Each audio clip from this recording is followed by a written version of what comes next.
What is up, everybody? Ed Gow Jr. from Dad Central, back for another epic conversation called the Dad Central Show. What is up, Drew? I'm not using any hand signals anymore. Okay. Thank you for the hand signals. I'm not using the hand signals. I feel a lot better. Ed, it's hard to believe that the year is actually coming to an end. 25 episodes into the Dad Central Show. So what's up is it's cool to look back at what we've been able to do with the show and think of all the amazing conversations we've had. So I'm excited to keep this going, have another great conversation today, and then really excited about planning for 2023, what that's going to look like, and the exciting conversations yet to come. What's up with you? Well, I first want to say kudos to the great conversation you had with Mr. Sullivan. I watched the replay, and he reminded me of I forget our friend who was like the really comedian guy. I can't remember his name. He had the story about Shannon Carpenter you're talking about. Yes, him and Shannon would like be a great tag team together. Yeah, well, maybe we'll hook that up down the road. Maybe another show. Absolutely, we can do that. But yeah, what's up with me? Well, I'm sorry I couldn't make the last conversation, but I am back. Looking forward to another epic conversation. And we might as well say it right now. The Dad Central Show is sponsored by Dove Men Plus Care. Dove Men Plus Care believes that care is the best of a man, because when men care for themselves and others, there is positive impact. So we want to say thank you, as always, to Dove Men Plus Care. So you've, I think, maybe met this young. I've never met him before, so I'm excited. And I also have a new question for our dad, so I'm going to bust onto him today. He'll be our test person. But tell us about the friend we have on today. Well, we've got Geoff Girvitz, and he's up for the task because he's the founder of something called Dad Strength. So no doubt he's able to handle it. But Geoff's a movement and behavior change expert. He helps people improve their mental well-being and physical health through mindful exercise and lifestyle coaching. He's the founder of Bang Personal Training. It's an innovative gym space in downtown Toronto. And as I mentioned, Dad Strength. And that's a resource for fathers to take better care of themselves so they can take better care of the people they love. So really excited to have Geoff on the show and looking forward to a great conversation with him. Well, if you're excited, I'm excited. Let's bring the excitement person on with us. What's going on, Geoff? I also am excited. Thanks for having me on. Good. How's your day been? It's been great so far. It's been wonderful. I'm stoked to be here. How are you guys? How's your day been? This is 25 episodes deep, you said? It is. Yeah. Congrats. I'm always excited for every conversation. We learn so much, and we really see how much there is in common between many of the dads, no matter where they're from, what their backgrounds are. There's always something significant that kind of ties us all together. So it's really cool to have this opportunity. The way that we love to start the show actually is to get a little bit of the backstory, to learn a little bit more about kind of how you kind of came to this point, but what were the kind of the beginnings. And so we like to ask, if you can take us back to maybe the early years for Geoff. What was life like growing up for you? Gosh, so I was born in Calgary. Alberta's sort of Texas, Canada, for those who don't know.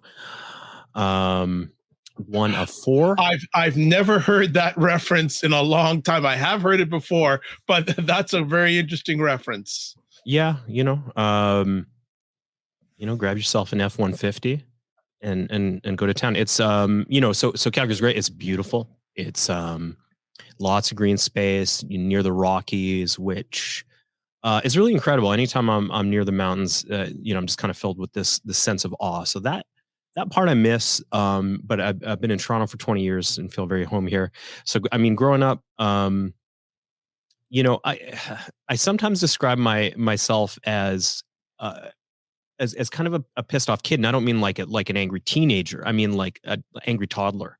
I always kind of felt like, there was some dot I was failing to connect. Like I kind of remember that. And so I was trying to, I think kids inherit, we go into the world and we just sort of assume that everything here is, created with great intention. It is done because this is the best version of reality that people could cook up. And then you sort of grow up, you become an old kid and you realize like, we're all just winging it, man. So a lot of things that kind of didn't set well. I think, I work with a lot of men with ADHD and I'm one of them. And I think one of my favorite things about kind of neurodiverse folks is a real finely tuned, scale or needle for what makes sense for equity, for kind of like a friendly. Can I swear on this? Do we swear on this podcast? We typically don't, but a you go BS for it. detector, which stands for bullpucky. And so there was some stuff about the world that didn't quite sit right with me. And, still doesn't, to be honest. So I remember that, but also I had very loving parents. I had two brothers quite a bit older than me. And then my sister is a year and a half younger. So it was two really kind of different styles, and experiences. What else? I loved, one of the things, we're right downtown in Toronto. And one of the things that I kind of lament and would like to figure out a remedy for is, my son, we won't just put him on a bike. He's 6 and, we're not sending him out into traffic. But when I was a kid, I would just get on a bike and go. And that is a big part of my childhood memories too.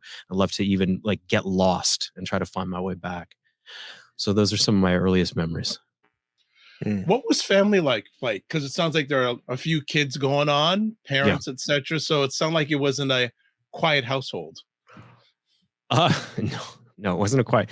Well, my dad actually hated noise.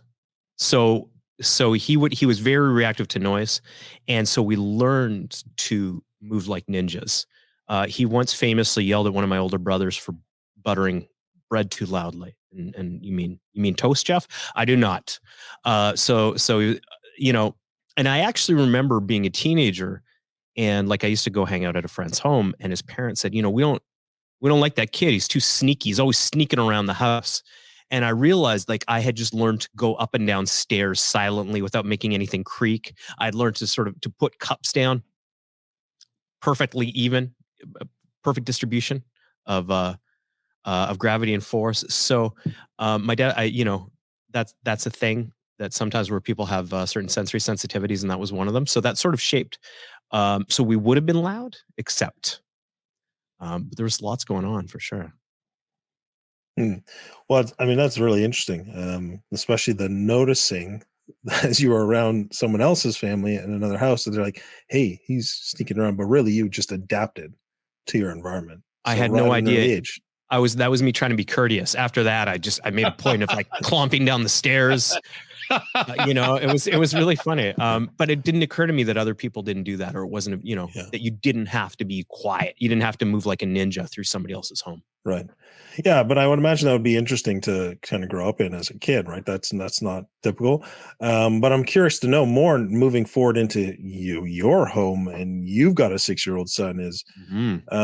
Do you see any of those things showing up for you, or any of those tendencies that you didn't even recognize you had that are maybe brought out as you've been raising your son?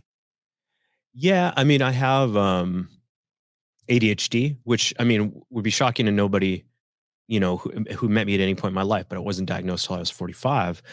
So I can be, one of the things I notice is if I'm trying to focus on something, like it doesn't matter if it's a free for all, it's a free for all, and I can kind of be there.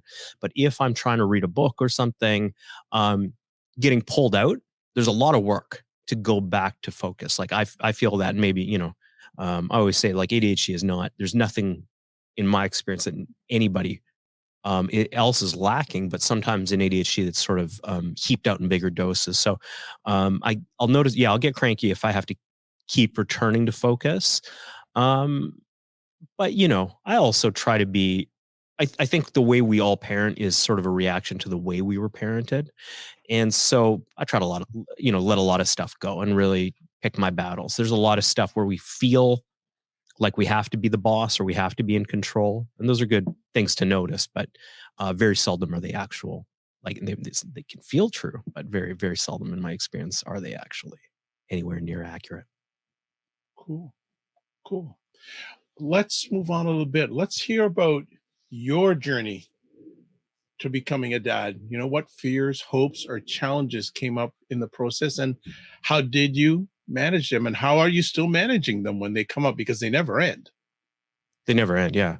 I have this really clear memory. My son was a few weeks old, and I'm standing in his room, and I'm like imagining I have all these hopes for him, in the future. And I'm imagining him as a young man, maybe, in his early 20s, and what that's like. And at the same time, somehow in this imagining of him, I'm feeling like nostalgic and wistful for when he was just a baby. Like he's in the other room. He was right there. He's an infant. And I remember that as being just, to me, a sign that, fatherhood is all of the emotions. So I have, I want him to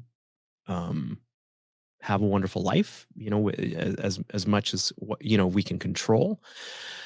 But I also recognize, like, there's a very limited scope of what we can control. So for me, my big things are, can he emotionally regulate? Can he think critically? Does he know he's loved? Does he feel, supported? I'll often say, like, as he's learning to become more independent in a task, I'll say, if you want to do that, I love to help you. So let me know, but you go ahead and do that yourself. I like him to know that. That's not one way or another, and he's got more support if he needs it. Everything else, honestly, is like me stuff, and that's most of it. I find my experience of fatherhood has been, and there's a big thing I talk about in my community, is like, how's your self-care, right? And I think you guys talk about that too. What's your self-care like? Because if you are a hot mess, how are you going to do? I think the number one priority for dads, for parents, and above everything else, is just to be present. You can read every book, you can watch every TED talk on parenting or whatever, but at the end of the day, like, are you noticing? Are you responding? Are you showing? Are you in the moment with them? And I think that is the top priority. And the way, you can't just like hit a switch and be present necessarily, but there are a collection of mental practices that can bring you there. But more than anything else, it's like, do you have enough resiliency kind of in your health systems across the board? Are you sleeping enough? Are you eating well enough? Are you getting daily movement and sunlight? How are your relationships? Do you have a sense of meaning and purpose, right? All of these things, you don't have to be an expert in any of them. You don't need an A grade. You need like a C plus. You need sufficiency, right? And that's enough to build a resilient system. Because again, yeah, if you're kind of a garbage fire and somebody goes, hey, reminder, be more present, you're hanging on by your fingernails. And I know, like, there's no parent that hasn't experienced sleep deprivation. So we all know what it feels like to be really lagging in one quality. So that's kind of how I think of it, is not by being an expert at, being the world's best exerciser, but like, are you sufficient in all these kind of domains of health? Yeah, really well said. I really love the element of presence too, right? I think it can be easy to get caught up in doing all these things, hitting all these checklists, and then in the process, you never really be present.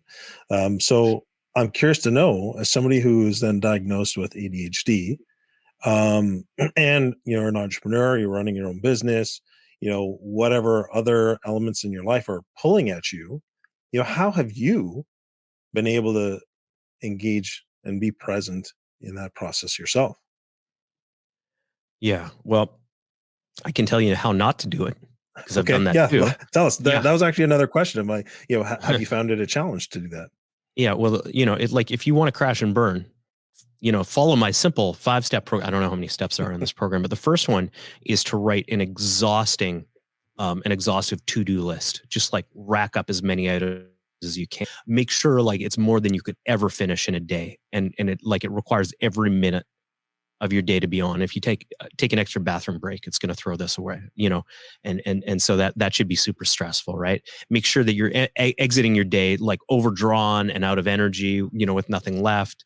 Try to undersleep, ignore your body signals, all this. So if you want to crash and burn, there's my program. It's free, no charge for that advice. The other way is a balancing act. And I don't mean like work-life balance, which is kind of a funny and maybe not a real concept. But, a while back, I just had this epiphany one day, and it was like, you could end the day not exhausted. What would that be like? And I just started leaving a little bit in the bank, just a little, right? To come home and have that for my family. And I realized how much I got out of that, and how much, more of me, right? You don't want to spend all that energy and then have nothing left for your family. So I focus on, I have my sort of my big rocks and my big priorities, and these are the things that I do, either every day or multiple times a week that I'm on a rhythm for. And if I want to add something, like generally I like to find a cruising speed, right? So let's call that about, 80% of what your capacity is. And so that's how I like to roll. And what couple things happen here. There's space in the day because a lot of the magic and a lot of sort of insight that I've had or opportunities for innovation have come in the spaces when I'm not booked to the hilt, where every minute, is locked in. So those spaces and having that slack has been really important. And then kind of knowing that if I'm going to go hard, I'm going to go into a sprint for some kind of project. I'm going to peel back on this other stuff. And it kind of, I don't want to say it like it has to hurt a little, but you have to notice its absence. And the more tuned in I've become to signals from my body and my mind too, like how sharp am I? The more I realize when I'm starting to get overdrawn, when I'm in an overreach period. And that doesn't mean it's not an emergency, but it means, hey, this isn't going to be sustainable for a whole lot longer. So at that point, I know if I haven't already started, I need to immediately take steps to wind it down. Yeah, it's easy. And part of ADHD too is like everything feels urgent. Like every new thought is like, oh, I got to, respond to that. I got to respond to this. And so having systems, and I probably the biggest thing for me is organizing it by principles, by values. Like what are my true priorities in life? Because something that feels urgent, when I compare it to something else through that lens of priorities and values, all of a sudden it immediately realize, okay, this is not as important as it felt a moment ago. Oh, that's good. Yeah, that's definitely. good. Very good. Ed, you gonna hop in? Yeah, two things. One is a comment, one's a question. The comment is that I've just been blessed to get a gentleman who's mentoring me, who's 81 years old, who coaches CEOs and entrepreneurs. And I asked him, what's the number one quality that a CEO and entrepreneur needs today? And he said, self-awareness. Mm-hmm. So I think with what you were just sharing there, a lot of it was involving self-awareness, so that resonated with me. And I also want to just to touch base, if you can, about raising your son. I have a question here. Is there anything you did not have growing up that you want your son to have? That's a good question. It's a great question. Yeah, I feel like, now I don't know if this is true, and I don't know if it would have mattered. Again, my parents cared.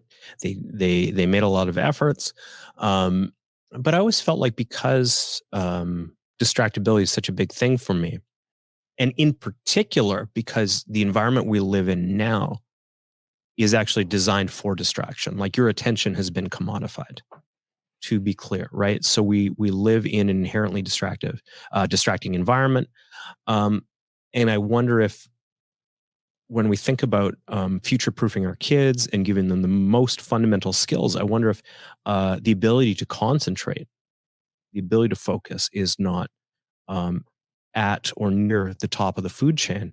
And so I want my son to have the skills, and I'm not, it's not about being the best at homework, right? Or being an academic. I don't know. He's in grade 1. It's we'll see what paths he wants to take. But I just want him to get into stuff and sort of have the meta skills to learn, follow. I'm starting to watch him now follow the instructions for Lego, and I'm incredibly heartened by that. And I don't know if I ever did, to be honest. Right? I was like, I'll riff here. It's jazz Lego. But he's able to do this, and he's able to, when he draws, see a thing and conjure it sort of into a recognizable form. I can see what he held in his mind's eye. So I'm excited by that. Tried to create an environment that facilitates that. And if nothing else, that's my hope for him. Yeah. Thanks for that, Drew. Yeah. Great question, Ed. Really appreciate that. And thank you, Geoff, for that perspective. It's really cool to hear that. What I'm wondering is if you can talk about the idea of being diagnosed with ADHD at 45 and how that's affected your fathering at all, well, in one way or the other. Yeah, like I said, it's not like it was shocking news or it came out of left Okay. field. And it was my wife who encouraged me to get a formal diagnosis. I was like, we know, right? I've read a bunch on it, really, like, I have a lot of the characteristics. She's like, don't you want to be sure? And the more I reflected on it, the more I said, hey, and maybe I should try pharmaceutical interventions. There are some ADHD meds that I know people for whom it's been profound to get a prescription. So, in the end, I did try a bunch of meds, and in the end, nothing was really, like, it was all a lot of, I think maybe I feel a little, or concentrate a little more. Like, nothing was like clear and unambiguous enough for me to really stick with. Um, However, I think when I reflect back on kind of that transition, going, okay, there's a name, sort of a formal diagnosis. Um, I found it freeing. I found it liberating, and I will tell you why. Because for a lot of my professional life, I felt like I was ice skating uphill. There are a lot of things, the ADHD, like a deficit of attention is a misnomer. That's really not the case. People with ADHD have tons of attention. It's ridiculous, but the issue is sort of controlling it. I always imagine, you ever see X-Men, Cyclops before he got his special visor, is just shooting lasers out of his eyes, like taking down schoolhouses and stuff. We can't have it. So you had to learn to focus that power, right? And so that's the thing about it. It can be hard to control.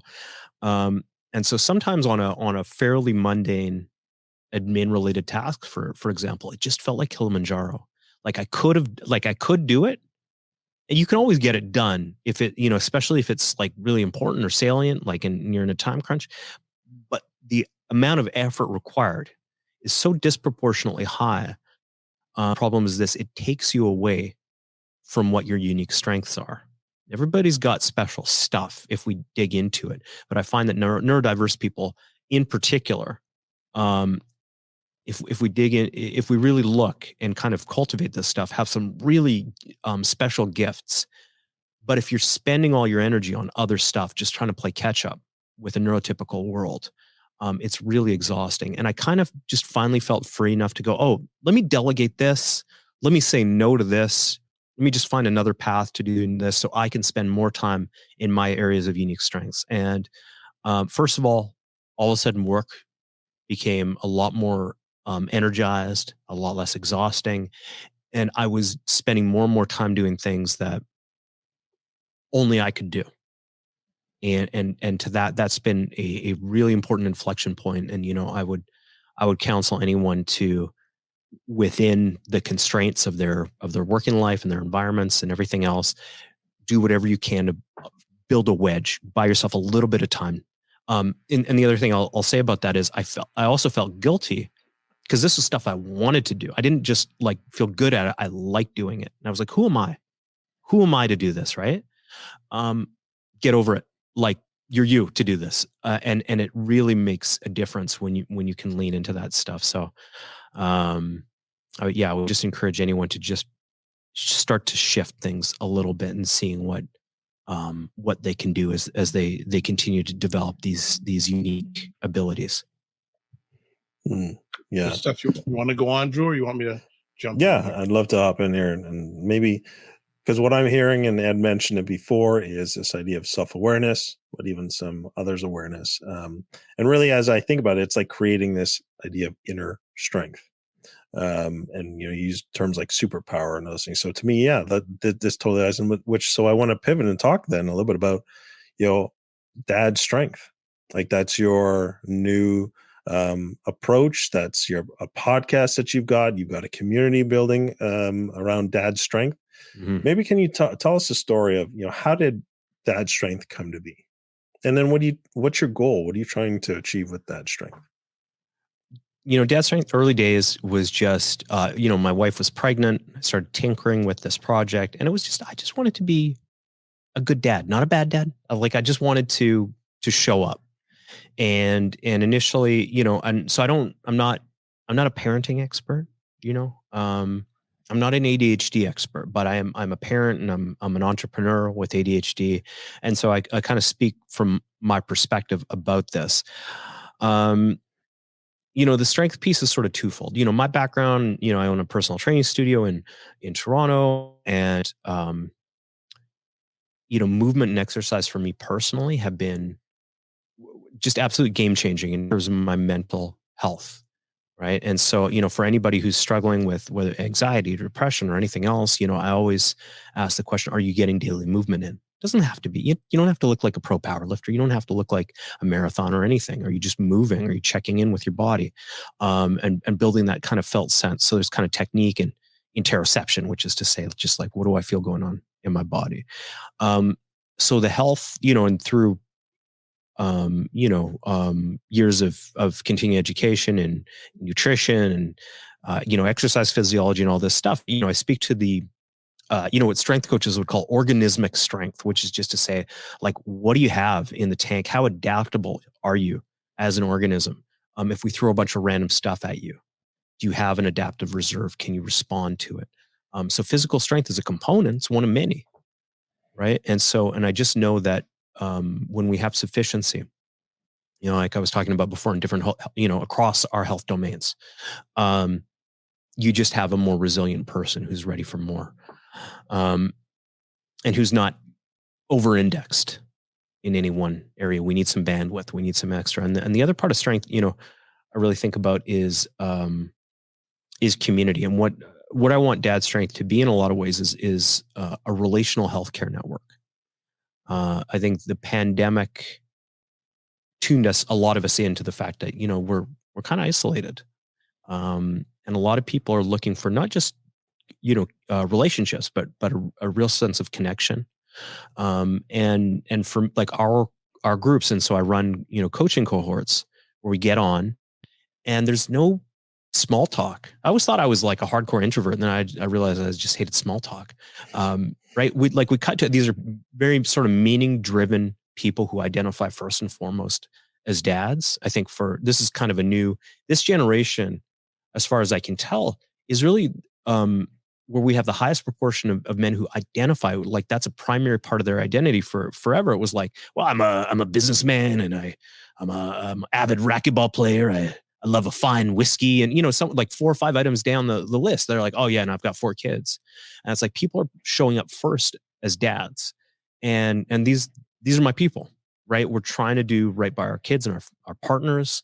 We're trying to live intentional lives, and I think a lot of it is just being able to have these conversations, hear different perspectives, right? I've spent enough time in entrepreneur communities, and it's like, it's cool to hear if everybody's like a CEO or founder, and there's a unique perspective that comes from that. But it's amazing then to turn around and hear from a person who's like, yeah, I do my job, and I don't, it's not my identity. It's a means to an end, and I leave it the second I walk out of the office. And then you kind of find out what that perspective is like. So being able to connect dads like this has been, for me, really enriching, and I think helps, like I said, build that relational healthcare network. I'm curious to know, what was the process in getting Dad's strength started? How did it come about? Like a lot of projects, right? We've all had this stuff like, oh, I should do this. I should write the Great Canadian Novel. I should repair an old car, whatever. So it was sort of sitting kind of in pre-activation mode for a long time. But I always felt like there was an energy around it. When I talked to people, the dads I connected with were curious about it. I finally, I connected with an organization, they were building a podcast network, and they wanted to bring Dad's Strength on. And this is the beginning of 2022. And I was like, you know what? Let's do this. Like, if I'm continually waiting to feel ready, I'm just going to be waiting the rest of my life. So let's run and gun. So I started throwing stuff up and just kind of what's been here, I'll say this. What's been nice about this is I don't feel like I have to be anything other than me. A lot of times, you know, I don't know if we want to call it imposter syndrome, but you kind of feel like you have to show up and have all the answers, right? Um, and I've been able to be really transparent with like, here's the podcast, here's where we're at, here's what I'm wondering about. I don't even know if we should go this direction or that direction. I just talk people through it, right? It's really easy. It's easier maybe than any time in history to pretend to like put a polish on things and look like you have it all together. And you know what? We've seen stuff with high production value. We've sort of maxed out on that. And what I think we're all looking for is just somebody to be honest, like an upfront, like give me a known quantity. Let me know what I'm really working with. Let me know. And when, you know, so I'm upfront about what I know and what I don't know. And to me, that has been really freeing.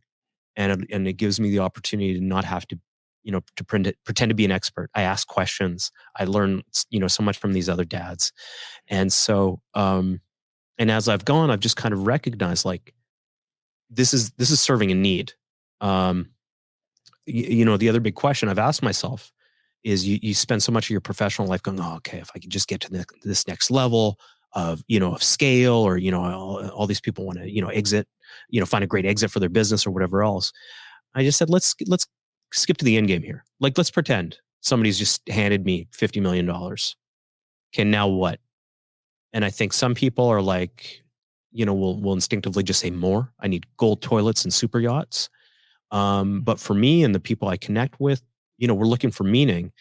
And so the question is, okay, after I've, you know, quote unquote, made it, now what? And this is my answer. This is what I would be doing with my time. And I realized I don't have to wait for $50 million to do this. It's no less significant. It's not really changed. And I don't even need it to have better production value, you know, for those same reasons. That's not what people care about. So that's kind of what got me to here. Thank you. Go ahead, Drew. Yeah, thanks, Geoff. You know, the authenticity. You referenced the fact that I think you said isolated, right? And the pandemic has exacerbated that. It shows that there's a real hunger and a need for authentic connection, like real relationship. You talked about that. We don't do the small talk. We just get into the real issues right away. And, you know, it's great to hear that that's actually what's resonating for people. And I think you're right. There is and you referenced distraction before, right? I think, you know, we've got more ways to stay connected to people than ever with all the devices and technology and tools. Yet people are more lonely. They're more anxious. They're more disconnected, like relationally, than they ever been at time. And so I agree with you. I think people are craving real, authentic connection, a real relationship, but with meaning. That's what you're talking about, with purpose, with what really matters, not just connection for the sake of connection for the sake of, I want to find some real meaning and purpose behind what I'm doing, how I'm doing it. And really, what's more meaningful than the people who are most important in your life? Your family, 100%. right? And your children. Yeah. So I hear that that's really what you're bringing through Dad's Strength, and it's really resonating for people. And so I just want to encourage you. That's fantastic. I love to hear that. But I'd also love to learn a little bit more about, now that you're getting people into this community and you're being able to relate on a very real level. Like, what have you found to be an area that dads need the most support in, or are looking for more of? Yeah, it's a good question. I don't know if there's, you know, it's so much that people come in are like, you know, this is my question, like answer this and everything's going to be sorted. I think we're agreed. You know, I've been thinking a lot lately about what is a community, right? What makes a community? And I think we are, I think a community is oriented toward, you know, a purpose or a value. But it's also, you know, the people are looking at each other. It's not all sort of top down. Sometimes we serve, and sometimes, you know, we are served. Sometimes we hold people, and sometimes we're held by people. I think that flow is multi-directional. It's not just kind of one person, you know, taking care of everyone. I think giving everyone an opportunity, right? What are the fundamental human needs? And some would argue there is a need for autonomy or freedom. There's a need for competence or mastery, and there is a need for relatedness, a sense of belonging, and that includes the ability to help other people when it comes up. So I think that our people most of the time show up and are cool, are like checking in. Here's what's on my mind. And every once in a while, someone will have something really sort of juicy and tough and human that they're struggling with. And there's no real organization. People go in and are there to help. There's no, we don't worry about turn taking or like, completely equal distribution of time. There's just sort of I think a lot of relationship health is we just check in a lot with each other. And most of the time, like if someone's chronically struggling, something's up. We need some kind of intervention. There's something's not working in their life, and we'd like to troubleshoot and figure out what that is. And I think in a lot of cases that's sort of more my role. We'll talk about that one-on-one. But as far as the community goes, mostly we're checking in with each other. Here's what's on our minds. We help each other kind of process and think. And in the times that people need more support, it's right there. It's waiting for them really with open arms. And I think that's it is humanizing. It is strengthening. You do feel stronger and kind of more at peace knowing that you've got that. That's great. Thanks, Geoff. Good stuff. I want to ask you, what have you seen make the biggest difference for the men and the dads you've worked with? And it sounds like you may have covered that already, but if there's anything you want to add to that question, that conversation piece. Yeah, we've talked about health domains, and we've talked about presence, and I would say, if we sort of want to go zoom out and go even kind of bigger picture, high level, to me, it's just taking the time to clarify what do I want? What are my priorities? What do I value most in this world? And kind of look at everything through that lens. Because I think that is the great, we all want to do more stuff. I mean, one of the kind of bittersweet things about being human is like, there's just more than that we want to do that we'll ever be able to do in the finite amount of time that we have. Right. And in some ways that's beautiful. Strength training is the same thing, that we periodize exercise programming because we can't work on all of the stuff. Right. So we have to choose, how do we distribute this across time, and understanding what your values are and really digging in, and it helps to have someone do this with you, helps you prioritize and helps you say, like, this is a nice to have, but this is integral. Like, this is a must have in my life. Mm-hmm. And so, I would encourage anyone to kind of begin to do that discovery process. Yeah. You said many, many great things. And then just your most recent response, you said two very powerful words: with you. Mm-hmm. With you, not alone, with you. So I just want to highlight on what you just shared there, those two words, with you. Drew? Yeah, Geoff, thanks so much. It's been a really good conversation. Love learning a little bit more about Dad's Strength, the work that you're doing, and your real whole, I think, health perspective of how you show up healthy as a dad, and that's kind of what I'm hearing. And really, understanding yourself, understanding how then what you need to be able to care for yourself and then care for the others in your life. So, if people want to learn more about you.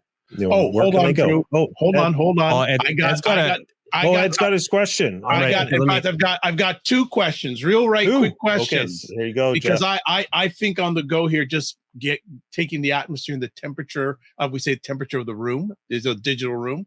So first question, as a dad, what is one thing you want to get better at?